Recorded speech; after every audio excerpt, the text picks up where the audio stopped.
ଆମେ ସାଧାରଣତଃ ପୂଜା ଓ ଓଷା ବ୍ରତ ଆଦିରେ ଉପବାସ ରହିଥାଉ ଓ ଆମେ ଭାବୁ ଉପବାସ ମାନେ ହିଁ ପୂଜା, କାରଣ ଉପବାସ ରହିଗଲେ ସେ ପୂଜା ହେଇଗଲା। କିନ୍ତୁ ଉପବାସ ମାନେ କଣ? ଆମେ ଯଦି ଉପବାସ ଶବ୍ଦକୁ ବ୍ୟାଖ୍ୟା କରିବା, ଉପ ମାନେ ସମୀପ, ବାସ ମାନେ ବାସ କରିବା, ସମୀପରେ ବାସ କରିବା।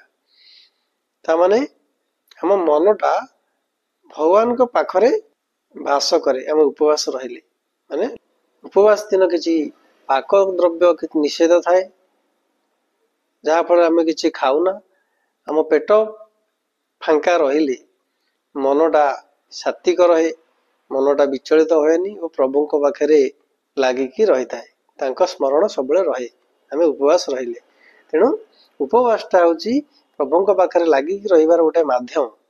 ପୂଜା ଓ ବ୍ରତ ଆଦିରେ ଉପବାସ ହଉଛି ଗୋଟେ ମାଧ୍ୟମ ଆମେ ଭଗବାନଙ୍କ ସହିତ ଯୁକ୍ତ ହୋଇ ରହିବାର।